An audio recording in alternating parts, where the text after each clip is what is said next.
Welcome to the Basics of Scrum by LMI. This module is introductory and will help you define what Scrum is. We will also cover what practices and values teams need to adopt in order to implement Scrum. Deeper dives into Scrum events and roles and responsibilities will be covered in future modules. Scrum is one of the most popular ways of implementing Agile. As defined by the Scrum Guide, Scrum is a lightweight framework that helps people, teams, and organizations generate value through adaptive solutions for complex problems.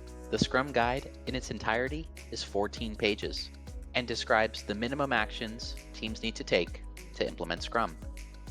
Given that Scrum is a minimalistic framework as opposed to a methodology, it is not uncommon to see Scrum applied on top of other frameworks like XP or within them like SAFe.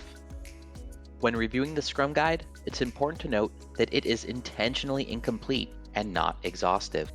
It is not a set of step-by-step instructions, but truly a guide in how team members should interact. For this reason, many teams supplement the Scrum Guide with additional activities based on their context and success patterns observed by other teams. User stories and story points are examples of ubiquitous practices that are not referenced by the Scrum Guide.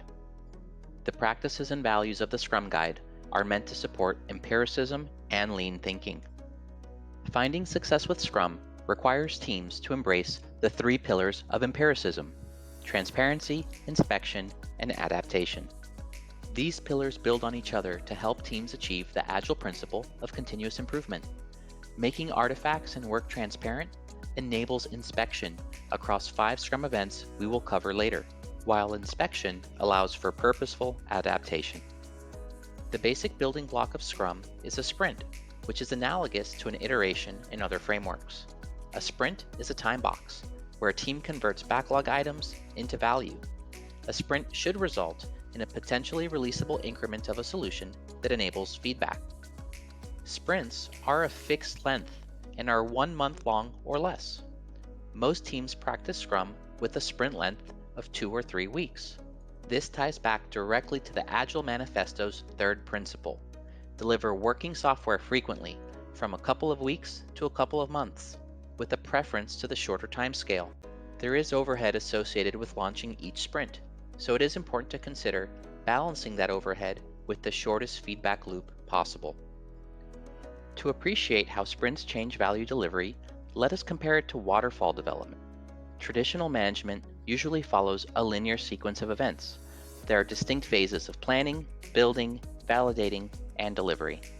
In this model, the time elapsed between planning and validation often leads to expectation gaps. Additionally, since validation occurs after everything has been built, fixing defects can get complicated and costly as opposed to taking the approach of validating while building. Sprints address this by breaking project work down into smaller pieces that are delivered iteratively and incrementally. Within a sprint, teams go through all the phases of plan, do, check, and act for a small body of work within their 2 to 4 week cycle. Releasable content at the end of the sprint creates a feedback loop. Teams can correct expectation gaps based on findings easily, since not much time has elapsed. Defects are also less costly to correct, since other functionality has not been built on top of them. The conclusion of a sprint is followed immediately by the start of a new sprint. Sprints are one of the 5 Scrum events that enable inspection. The other 4 occur inside of the sprint itself and include the daily Scrum, sprint planning, sprint reviews, and the sprint retrospective.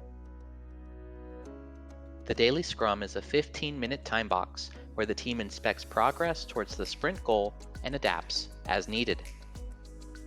Daily Scrums should occur at the same time on every business day and include every team member. This 15-minute investment improves team communication, raises awareness of impediments, and reduces the need for other meetings.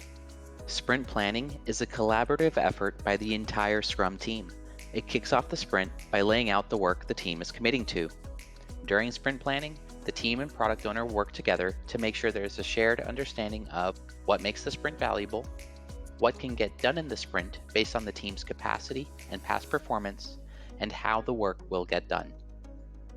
The sprint review is the second to last event of a sprint It is a working session where the Scrum team demos and inspects the outcome of a sprint. Feedback from stakeholders helps determine the future direction of the product and plans for the next sprint.